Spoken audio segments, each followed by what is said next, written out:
Welcome in to PFF Studios. PFF Studios Light, I guess. Studios are in there, but we are on the couch today. I'm here with senior analyst Sam Monson. I'm Austin Gayle. We're going to be previewing the Sunday slate of games, and by doing so, we're going to talk about the highest-graded player on both of the teams in each game, use that as an opportunity to kind of preview these games. I'm really excited for this one. I feel like every time I see you on this couch, I get excited. I feel like we really do a good job here. That could be taken a bunch of different ways. And it should be. A few of which I don't know that I love. You don't support all of my choices, but I think this is where we're at right now. Let's go ahead and kick this thing off, though. Let's first talk about the game that's on right now in London. On right now. Houston at Jacksonville. Jacksonville's second home. Jacksonville's second home. Fat Lenny's lighting it up. Gardner Minshew and the mustache look pretty solid, but they trail 19-3 right now. Talk to me about what your thoughts of this game. They do, and this game is kind of going the way we thought it would, right? Houston, I think, are a significantly better team. They have a significantly better quarterback, even if we do like Mustache Minshew. Deshaun Watson, again, has looked pretty spectacular at times. He is right up there with Patrick Mahomes in terms of being able to make plays that pretty much only those two guys can make. Maybe Aaron Rodgers sometimes, but you know, there are plays in this game where he's got guys draped all over him, delivers a ball exactly where it needs to be. Almost made another one right there as I was saying it on cue, and that's given them the lead that we have to see if it holds up over the last 8 minutes of this game. No J.J. Watt, no Laramie Turnstile. It doesn't really matter. Deshaun Watson just does such a good job under pressure. You see right now Josh Allen beating the left tackle coming in, but he's so good at avoiding that pressure, puts the ball downfield. But I will say this. I know the Jags are trailing.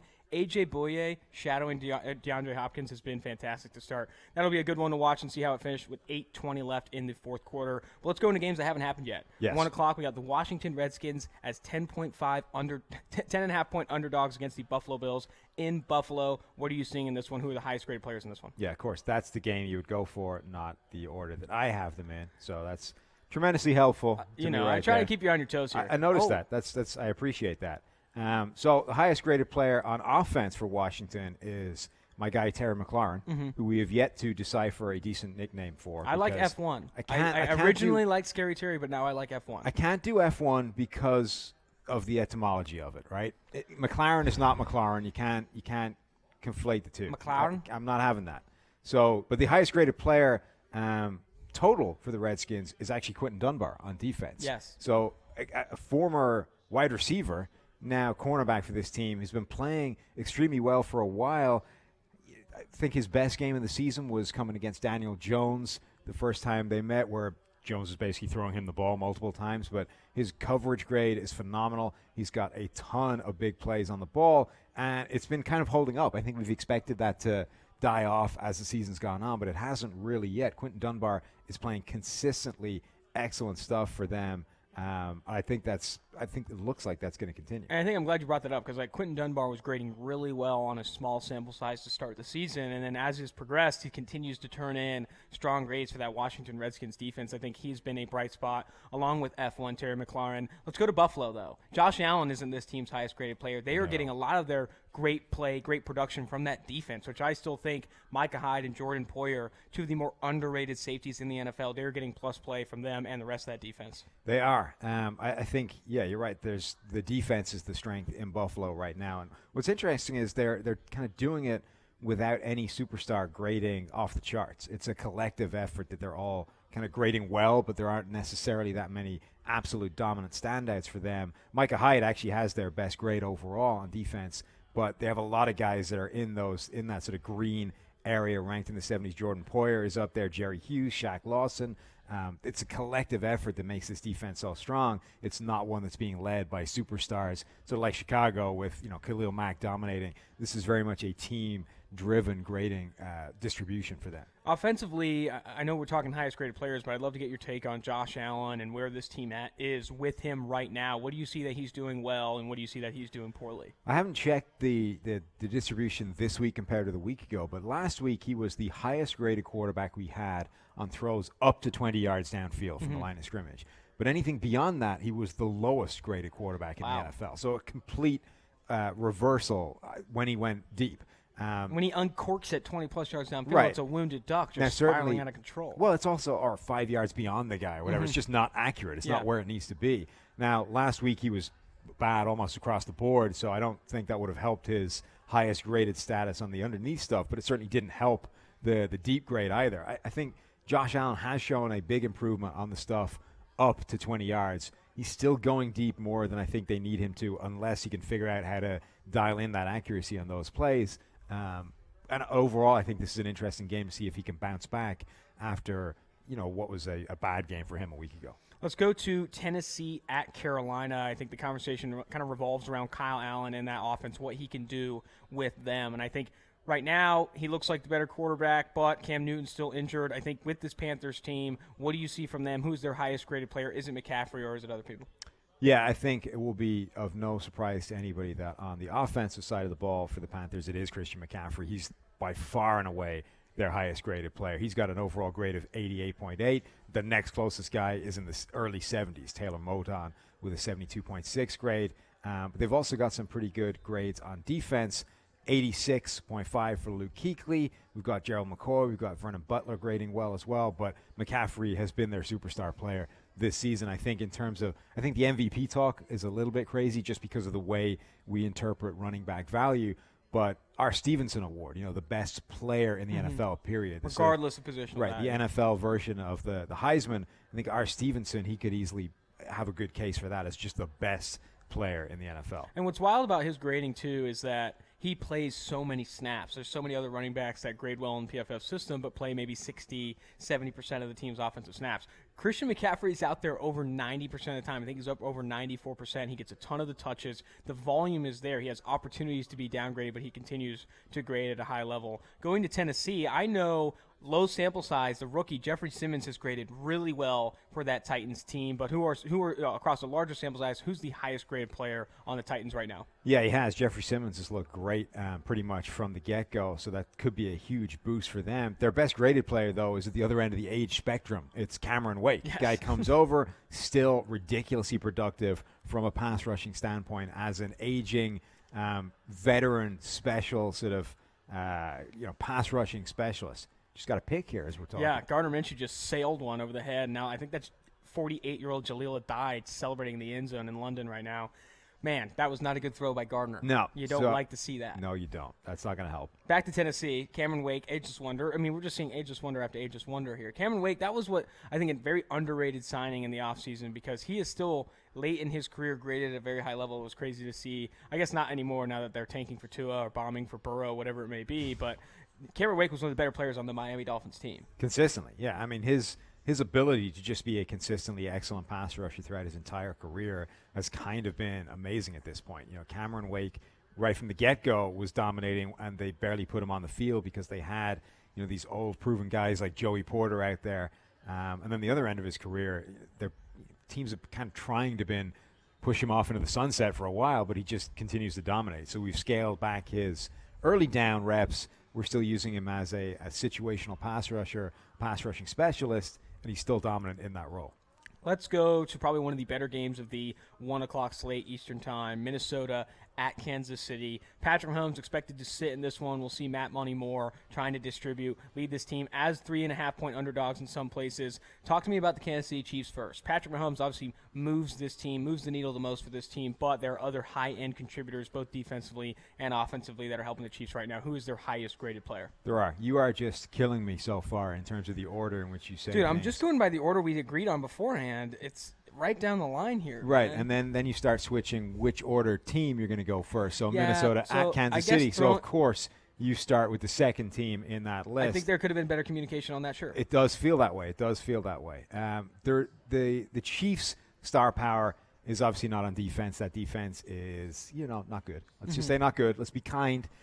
Their best graded player, though, is Tyreek Hill. The guy is phenomenal. Obviously, he hasn't played as much as somebody else because of that clavicle injury, but he's back now, hit the ground running. The first game he was back, he made that ridiculous play, mossing a couple of defensive backs deep down the field, ends up muscling his way in for a touchdown. He has an overall grade of 88.2. I think that's actually the highest grade of anybody in offense on either team in this game. So, yeah, Tyreek Hill is the best player on this Kansas City team right now. And I think with Tyreek Hill, and I've said this and I'll say it again, very underrated is his contested catch ability and his catch radius. Because really they see him as the cheetah. That's his Twitter handle. He does the peace goodbye when he's burning people down the line, down the field. But I really do think in contested situations, he does a great job of coming down with the football despite his small frame. I think he's one of those rare receivers that isn't a big Kelvin Benjamin type. I mean, maybe too big for Kelvin Benjamin's sake, but he's not one of those bigger receivers that you normally see as contested catch receivers. He's smaller, but still finds ways to come down with it, very strong-handed. Let's go to Minnesota. Are you ready for Minnesota or what? No, I'm ready. I had them all set. Minnesota Vikings, I'll say this. Kirk Cousins over the last 4 weeks has been absolutely on fire for this team, and so has Eric Kendricks, who I think is flying under the radar as one of the highest-graded defenders in football right now. So Kirk Cousins, Dalvin Cook, they've got really good grades so far. Cousins been on that run. Dalvin Cook has been basically amazing from the get-go, but the highest-graded player in this game is Eric Kendricks, who is really has a season's worth of big plays. Oh, big play there. Oh, my. I think Carlos Hyde just broke off the longest run of his career just to fumble it into the end zone for a touchback. That doesn't look great. Oh, my gosh. And some people were comparing him to the former great Earl Campbell before this game. And now you have him here just fumbling into the end zone, giving Gardner Minshew, a guy you don't want to give second chances, a second chance here. This is second, third, and fourth chance. Chance. Yeah, that's not ideal.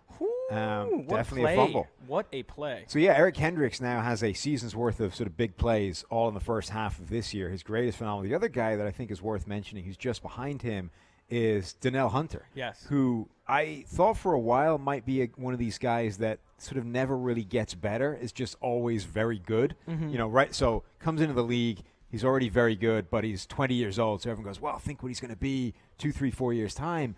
And then his grade just never improved. Yeah. He stayed at that level the entire way. This is the first year where he's really taken that big leap forward from the sort of low 80s, high 70s grade-wise to that 90 level of truly elite pass rushers. He's second in the NFL in total pressures right now. The guy who's number one is J.J. Watt, and obviously is done for the year. He's not adding to that total. So by the end of today, there's a pretty good chance that Donnell Hunter will have the most pressure of any defensive player in the NFL. Yep. Let's go to this next one here. It's going to be hard to find highest graded players in this one because you got the New York Jets going to South Beach. I'm going to start with the New York Jets because I think that's who you're most prepared for in this one. Jamal Adams, supposedly, hearing calls for his name. They didn't end up trading him at the deadline, nor did they trade Robbie Anderson, who I thought would probably be the most likely piece to come off that team if there was a trade struck in the Big Apple. But I think right now the New York Jets, there's not a lot to like. Sam Darnold has not taken a step forward, struggled with mono. I don't know if it's off and on or whatever it may be. He looks like he still has it. Let's just say that. Wow. This offense and defense is both underwhelmed, especially because they thought,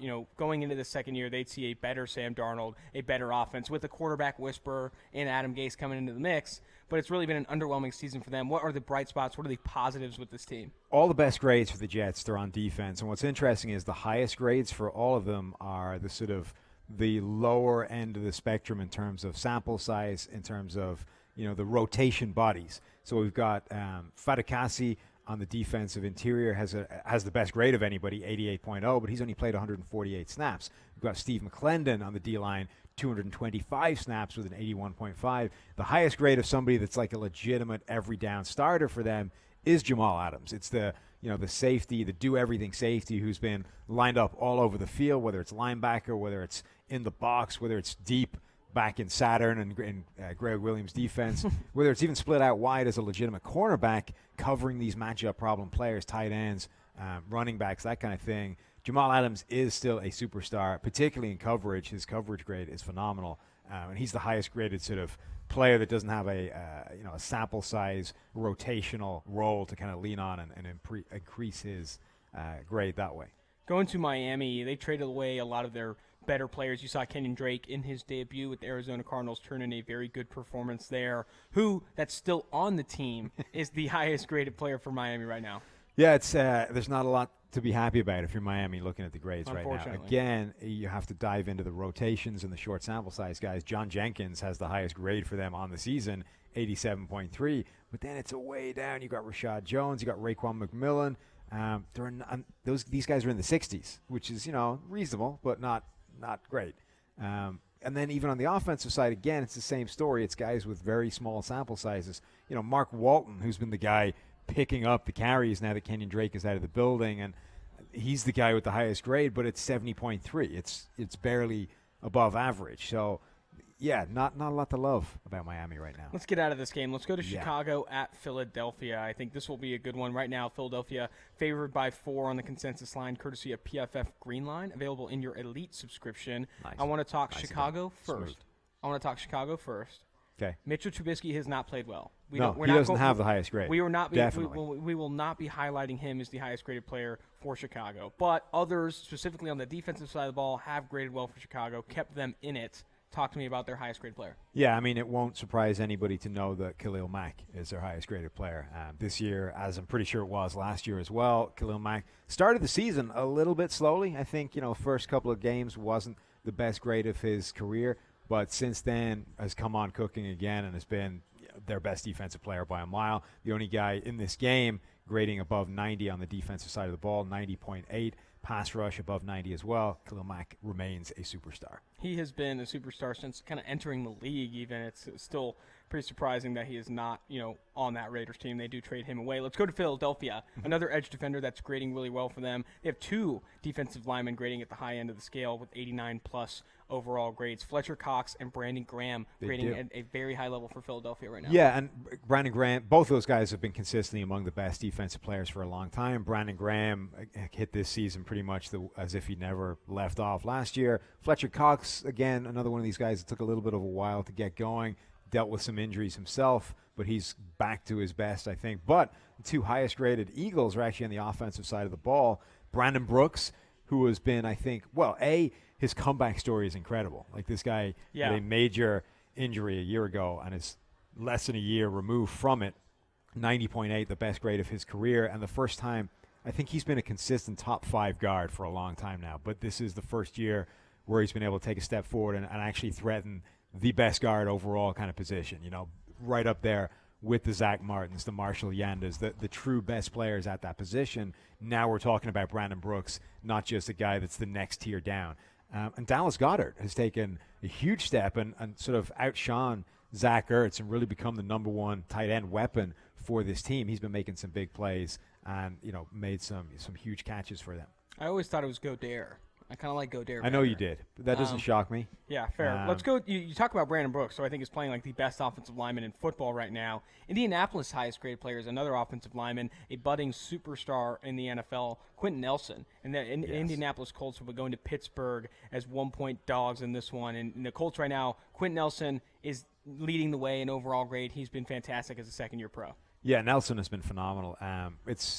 He was the no-brainer slam dunk sort of. I think a lot of people thought he was the best player, period, in that draft, but because he was a guard, obviously you don't necessarily want to take that guy very high. But the Colts did. They took him at the top end of the draft. And, from a production standpoint, it's hard to argue they were wrong. You can still argue the value of taking even an all-pro caliber guard as high as they did. But in terms of just how he is playing, he's absolutely justifying that pick. And, he was a guy that took a little bit of time in his rookie season to really start playing at this level. The highlight plays were always there, the burying people in the ground, teabagging them on the way up. Whoa. The thing that that offensive line guys love to see. Mm-hmm. But ultimately, PFF grades are about how often did you do it, what were the bad things that happened in between. And he took maybe half a season to get playing at this kind of all-pro level. But as soon as he did, he really hasn't let up and has been probably the best guard in the NFL since the sort of midway point of his rookie season. Teabagging currently not an input in the overall grades right now. It's not helping your grade. It definitely helps on the highlight reels. Mm-hmm. Quentin Nelson and company, that offensive line, who I think is one of the better offensive lines in the NFL right now, will be going against a very good, highly graded Pittsburgh Steelers defensive line. The highest graded player on the Steelers right now is TJ Watt. Right behind him, Cameron Hayward, even down the line, Stephon Tuitt. They have 3 defensive linemen that are grading at a very high level right now, and I think Quentin Nelson and Anthony Costanzo, 2 guys that are grading well for the Colts, are in for a absolute duel in Pittsburgh today. Yeah, and TJ Watt in particular, I think, has been a huge boon for this defense because they've been throwing picks at this edge rusher position for a number of years now. They've had those interior guys, Hayward, Tuitt. They've always had a strong interior pass rushing presence. They haven't been able to find the edge rush help, which just makes everything so much better. But TJ Watt is developing into that. He's got 37 total pressures this season. Obviously, we've got the sacks to talk about. He's starting to make those splash plays in terms of strip, sack, scoop, fumble, score, those kind of plays. So his pass rush grade is above 90. He's one of the best players on this defense right now, and he's still getting better. And just to update you on the Jacksonville Jaguars game, Gardner Minshew has had an absolutely dismal fourth quarter. 2 really bad overthrows for interceptions, and he just scrambled, did a little magic, and then fumbled the football, giving it to the Houston Texans, probably putting this game on ice. 26-3 Houston Texans lead in London. Highest graded player for the Detroit Lions. Detroit traveling to Oakland as dogs in this one. Highest graded player for them, Matthew Stafford, which I think is a huge thing for this Detroit Lions team, because I think he is the one that needs to step up the most for this offense to hum, and he's grading that well with a very high average depth of target. He's pushing the ball downfield, staying aggressive. I think Matthew Stafford's having one of the better years of his career, I will say, in 2019. He is, and his average depth of target, it's not just very high, like it's off the charts. It's insane. A high average depth of target is sort of 10 yards, right? If you're averaging more than 10 yards per play every time you throw the football, it's kind of crazy. And Stafford's like over 11. He's been over 11 all the way through the season.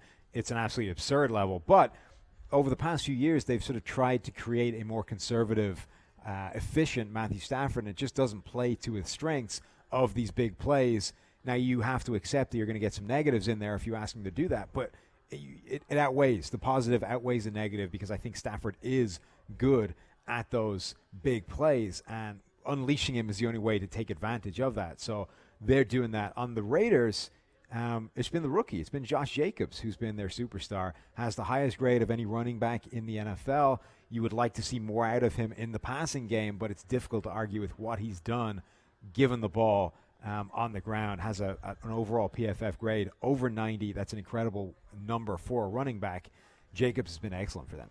Yeah, and for the Oakland Raiders, too, Josh Jacobs, the rookie out of Alabama, the highest-graded player for them so far. But right underneath him is Darren Waller with an 85.1 overall Huge grade. surprise for and them. right down there, Derek Carr with the 78.4 overall grade. That trio is a big reason why this Raiders offense is a lot better, much improved compared to last year. And they're doing it with practically no one at wide receiver. Tyrell Williams has been banged up. Antonio Brown obviously no longer there. They've been struggling to find that production at receiver, but they're getting it done with Jacobs and Darren Waller at tight end. It's been impressive. I mean, the surprise find of Darren Waller has been huge for this team. This was a guy that was a wide receiver at Georgia Tech, where they ran the triple option. They basically don't pass the ball ever. Didn't exactly look like the smoothest athlete in the world playing wide receiver for them either. Somehow the Raiders have transformed this guy into a legitimate threat as a move tight end, a receiving threat at tight end. And let's talk about this for a second. I think less athletic, bigger receivers should be making that move to tight end more often, especially now as the move tight end, as you said, or the receiving tight end is becoming more popular in NFL offenses. Give me a big receiver that can't separate against corners to play as a tight end, maybe put on a freshman 15 and run out there and play tight end. I think you could see success for a lot of guys making that move. Kelvin Benjamin should have made that move when he was like 18 years old or something, really make that decision to go to tight end. Let's go to this next game, Tampa Bay Buccaneers at the Seattle Seahawks. Talk to me about Tampa Bay first. Who is their highest-rated player? Chris Godwin. Chris Godwin has been absolutely incredible this season. He's become their number one receiver. He's not just a guy who's picking up the slack with Mike Evans opposite him. He has been an incredible wide receiver for them. They needed somebody to step up because obviously Deshaun Jackson leaves. It's no longer they no longer just have him picking up plays as the third receiver with Deshaun Jackson, Mike Evans. He's been making an incredible amount of plays, and his grade at PFF has been phenomenal basically since the get-go. But there was a lot of excuses in terms of, well, Mike Evans and Deshaun Jackson, even O.J. Howard, they're the guys taking the coverage. Godwin is just the guy picking up the scraps, right? That's no longer the case. He is, at the very minimum, an equal in terms of Mike Evans when you think about where the coverage is being divided. So he's making these plays all by his own volition and has continued his grade to be strong, if not actually surpassing what he did before. And his grade is largely propped up by what we've seen from him since his days at Penn State. He's a great contested catch receiver. He does such a good job in traffic, catching through contact, and I think that's what's really propping him up right now and sometimes bailing out Jameis Winston when he does target Godwin. Going to Seattle, the 5-point favorites in this one at home. Russell Wilson, obviously the MVP favorite so far through the first 8 weeks of the season. He is their highest graded player offensively on both sides of the ball. Actually earns the highest grade for Seattle right now. Yes, I mean Russell Wilson, in terms of efficiency, in terms of everything that we're measuring in PFF grade, has been absolutely incredible. The only possible negative against Russell Wilson is that his own team effectively doesn't trust him enough to be the guy that has the ball in his hands, 45 times per game, in terms of airing it out, being one of these quarterbacks that needs to pass constantly throughout a game. And it's difficult to know how wrong they are, because obviously he's incredible at what he does, but there are games where he's had to carry a greater load and he hasn't been able to get it done. Now, you can obviously point to the fact that this Seahawks roster top to bottom is not phenomenal, and those are the games where that's going to get exposed.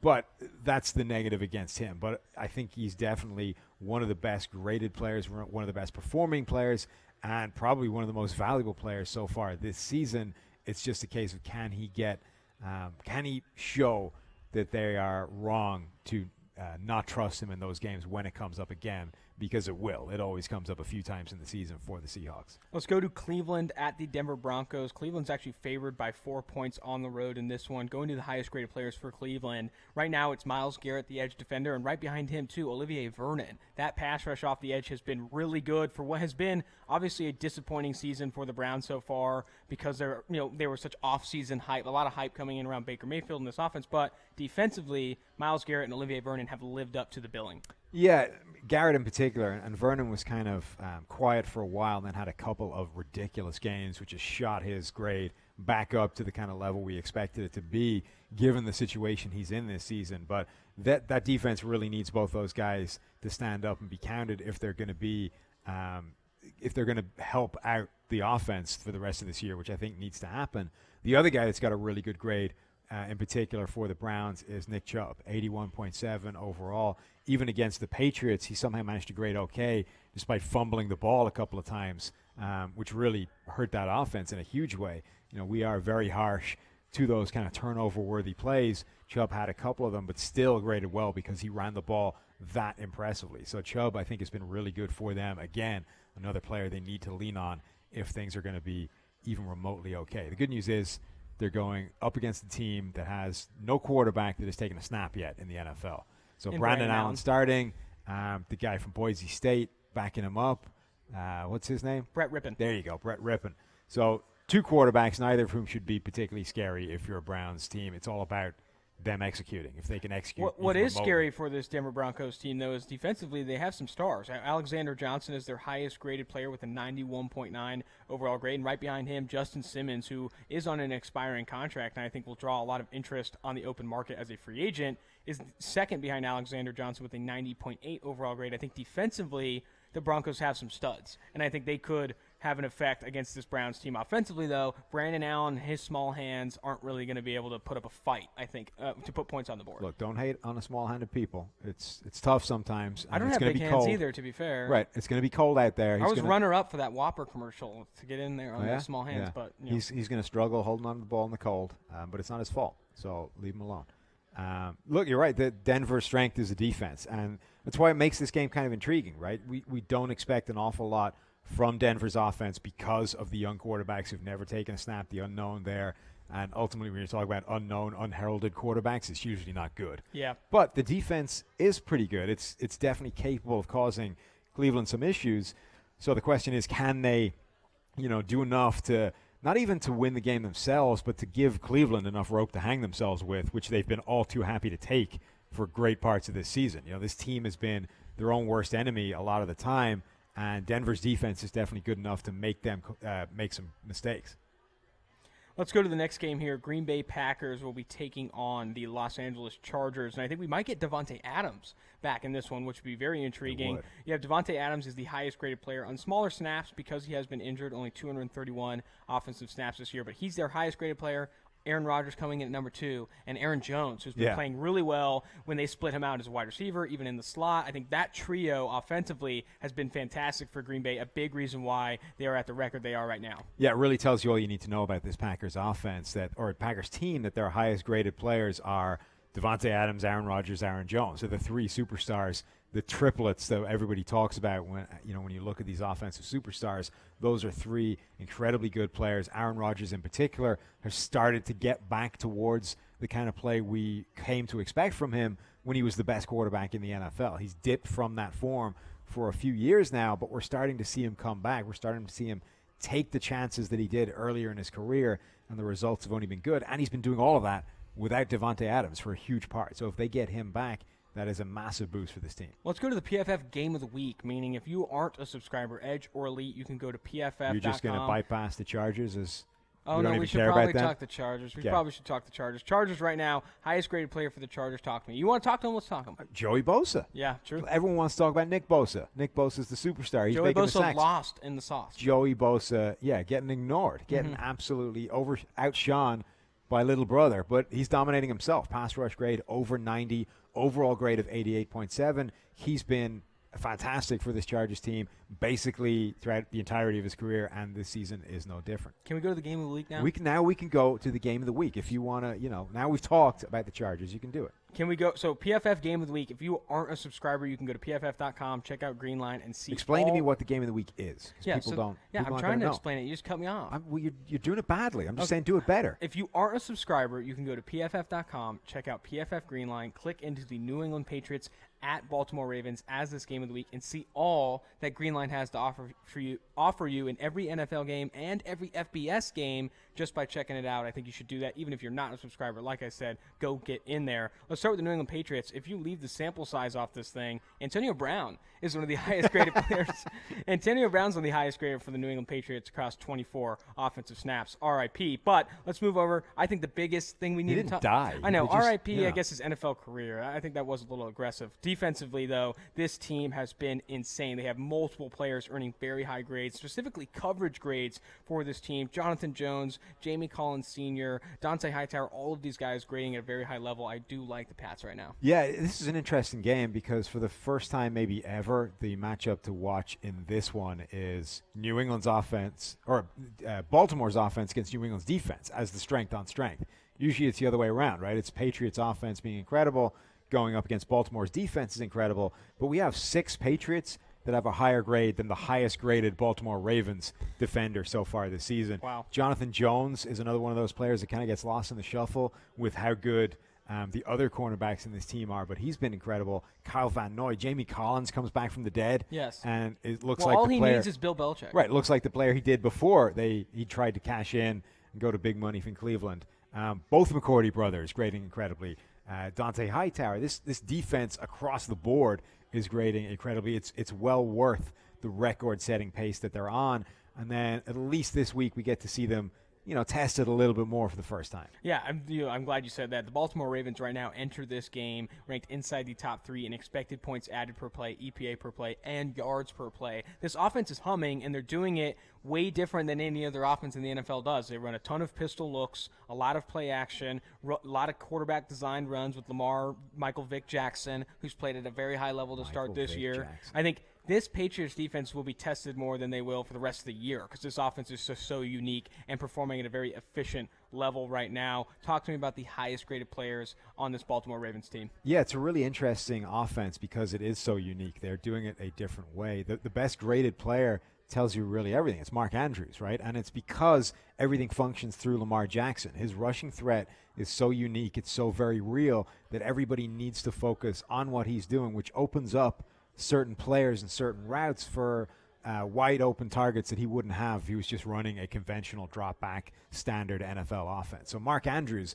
is his number one receiver because he's able to find those open spots underneath because all those players are focused on cutting off Lamar Jackson's path to the edge, cutting off the running threat that he has. They're not worried about Mark Andrews leaking in behind into those zones and just wide open space over the middle for Lamar Jackson to deliver the ball. So this offense is unique. It's very fascinating to see what the Patriots are going to do to try and slow it down. And what I find so great is that the Baltimore Ravens, knowing, drafted Mark Andrews at such a good time, knowing that Hayden Hurst was getting a little bit older at that point in his career. They drafted him at the right time, day 2, just knowing that, Hayden Hurst, a little bit longer in the tooth. Let's bring in a guy that can be his replacement down the road. Mark Andrews being fantastic. You want to preview the Monday night game? I know it's the Sunday slate, but I kind of want to get into Monday night. Well, let's hit it. Let's dive into Monday night. It's going to be the Dallas Cowboys going to New York to take on the New York Giants, Quan Barkley, and like Daniel Jones.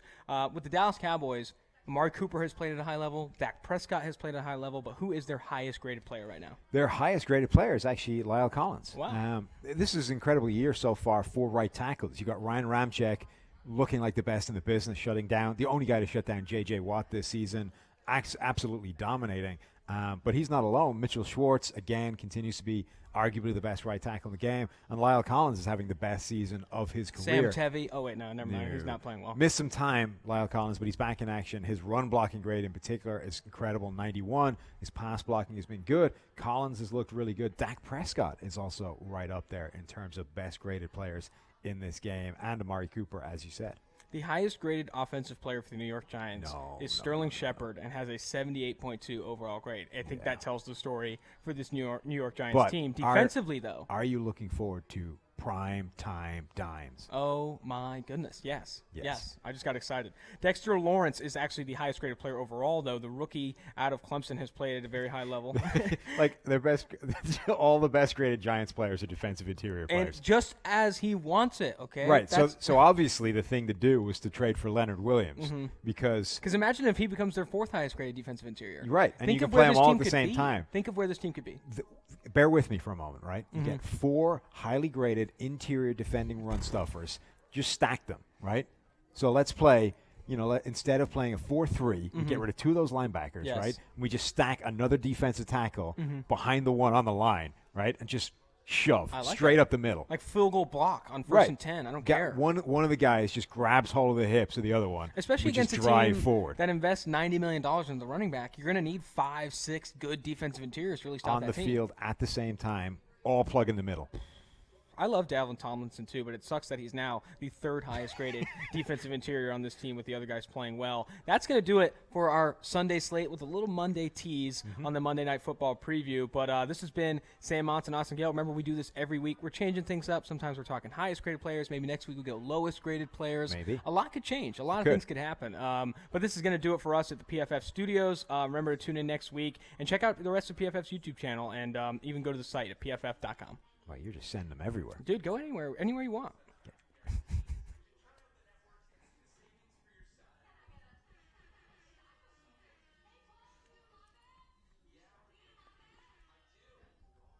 We clear? We just like sitting here. That's smiling? hard to say. Isn't it? We need like papers to shuffle.